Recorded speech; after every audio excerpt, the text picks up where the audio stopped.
Brain Sanket, most trusted brand for tuition classes and course. Admission open. Tuitions for nursery to 10th standard. All subjects, all medium and all boards. Spoken English and personality development courses. Batches available from 7 am to 8:30 pm. Address 1387 Radhakrishna near Guru Prasad Cashew Factory, Benkanhಳ್ಳಿ Road, Sulga, Belgavi 591108. Contact 7709007975 8421499685. नमस्कार, मी Rohan Patil. News 24 तास मराठीच्या बातमीपत्रात आपलं स्वागत. आता पाहूयात दिवसभरातील महत्त्वाच्या घडामोडी. बेळगाव महापालिकेच्या स्थायी समिती अध्यक्षांची निवडणूक आज महापौर सविता कांबळे यांच्या नेतृत्वाखाली पार पडली असून चारही समितीच्या अध्यक्षांची बिनविरोध निवड करण्यात आली. समितीमधील सदस्यांपैकी 4 भाजपचे सदस्य होते, त्यामुळे निवडणूक बिनविरोध झाली. 4 समित्यांच्या अध्यक्षपदासाठी भाजपच्या केवळ 4 सदस्यांनी उमेदवारी अर्ज सादर केले होते. त्यांची अध्यक्षपदी निवड करण्यात आली. अर्थस्थायी समितीसाठी नेत्रावती भागवत, आरोग्य स्थायी समितीच्या अध्यक्षपदी श्रीशैल कांबळे, नगररचना स्थायी समितीवर जयतीर्थ सौदत्ती, लेखा स्थायी समितीच्या अध्यक्षपदी रेश्मा कामकर यांची निवड झाली आहे. यावेळी निवडणूक निर्णय अधिकारी म्हणून महापौर सविता कांबळे यांनी काम पाहिले. बेळगाव, कारवार, गुलबर्गा यासह अन्य जिल्ह्यांमध्ये आगामी 6 दिवसात जोरदार पावसाची शक्यता हवामान खात्याने व्यक्त केली आहे. गेल्या 4 दिवसांपासून मान्सूनने जोर धरला आहे. त्यामुळे अनेक भागात मोठ्या प्रमाणात संततधार पाऊस सुरू आहे. त्यामुळे जनजीवन विस्कळीत झाले आहे. बेळगाव जिल्ह्यातही जोरदार पाऊस सुरू असल्याने शाळकरी विद्यार्थ्यांचे हाल होत आहेत. अनेक जिल्ह्यांमधील नद्या ओसांडून वाहत आहेत. परिणामी बेळगावसह 6 जिल्ह्यांमध्ये रेड अलर्ट जारी करण्यात आला आहे.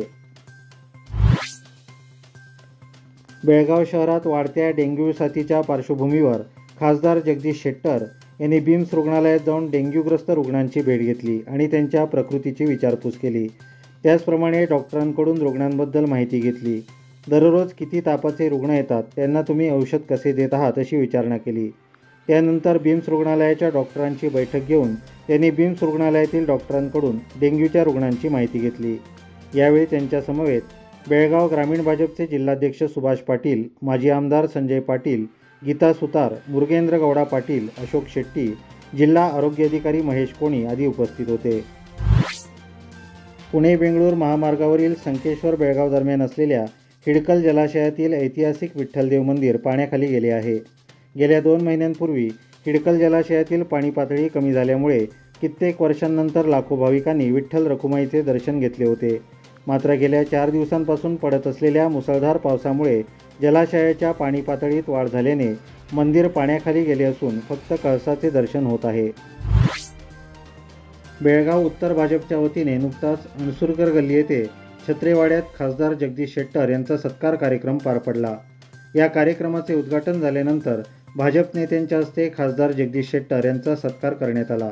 बेळगावला मॉडेल शहर बनवण्याचे आपले उद्दिष्ट असून मेट्रोच्या धर्तीवर बेळगावचा विकास साधण्याचा आपला मानस आहे, अशी प्रतिक्रिया खासदार जगदीश शेट्टर यांनी यावेळी व्यक्त केली. या कार्यक्रमास गीता सुतार, हनुमंत निराणी, महापौर सविता कांबळे, रमेश देशपांडे, राजशेखर डोणी यांच्यासह भाजप नेते, पदाधिकारी आणि कार्यकर्ते बहुसंख्येने उपस्थित होते. राष्ट्रीय वन महोत्सवानिमित्त आमदार आसिफ उर्फ राजू सेठ यांच्या हस्ते बेळगाव शहरातील अंजुमन शाळेच्या प्रांगणात वृक्षारोपण करण्यात आले.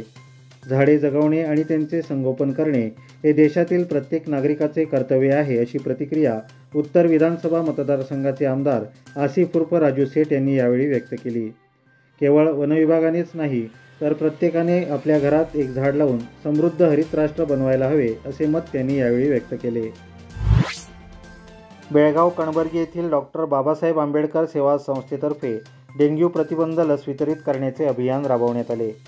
कणबर्गी येथील डॉक्टर सुनील नेगिनहाळ यांच्या सहकार्याने डेंग्यू प्रतिबंधक लस वितरित करण्याच्या मोहिमेचे आयोजन करण्यात आले असून या मोहिमेचा 250हून अधिक जणांनी लाभ घेतला. उत्तर प्रदेश नोएडा येथे दिनांक 28 ते 30 जून दरम्यान रोलर स्केटिंग फेडरेशन ऑफ इंडियाने आयोजित केलेल्या राष्ट्रीय रोलर स्केटिंग चॅम्पियनशिप 2024मध्ये 13 राज्यातील एकूण 500हून अधिक स्केटर्सनी भाग घेतला होता. या स्पर्धेत बेळगाव संघाच्या हिरेन राजने एक सुवर्ण व एक रौप्य आणि जयधन एस राजने एक कांस्य पदक मिळवले. स्पर्धकांना स्केटिंग प्रशिक्षक सूर्यकांत हिंडलगेकर, योगेश कुलकर्णी, विशाल वेसने, मंजुनाथ मंडोळकर, विठ्ठल गगणे, अनुष्का शंकरगौडा, विश्वनाथ येळूरकर यांनी मार्गदर्शन केले. स्वयंपाकघरातील गॅस सिलेंडरचा स्फोट होऊन 5 जण जखमी झाल्याची घटना बेंगळूरमधील कुमारस्वामी लेआउटमध्ये घडली आहे. मूळचे उत्तर प्रदेशमधील आणि सध्या बेंगळूर येथे वास्तव्यास असणारे राकेश, कृष्णा, हरिराम आणि रामधन आदींसह 5 जण जखमी झाले आहेत. सिलेंडरच्या स्फोटामुळे घरावरील छप्पर कोसळले आहे. सदर तरुण बेंगळूरमध्ये पीओपी आणि सिलिंगचे काम करतात. कामावर जाण्यापूर्वी गॅस पेटवण्यात आला असता अचानक सिलेंडरचा स्फोट झाल्याचे सांगण्यात येत आहे. जखमी झालेल्या 5 जणांना उपचारासाठी व्हिक्टोरिया रुग्णालयात दाखल करण्यात आले आहे.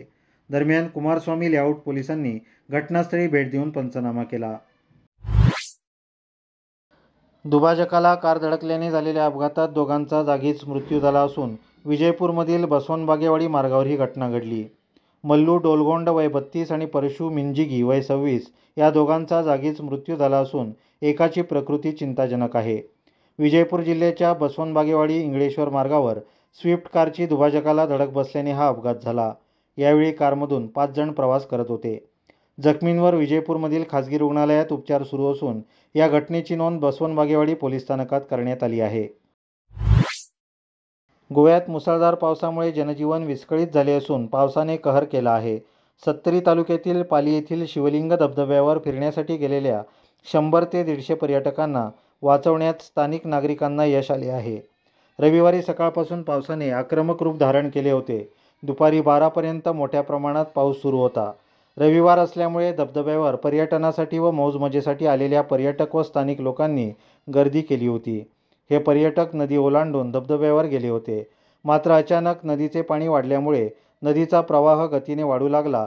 त्यामुळे पर्यटकांना नदी ओलांडता येत नसल्यामुळे ते अडकले. यामुळे एकच गोंधळ निर्माण झाला. यानंतर अग्निशामक दल, वनविभागाचे कर्मचारी, पोलीस व स्थानिकांच्या मदतीने बचाव मोहीम राबवण्यात आली.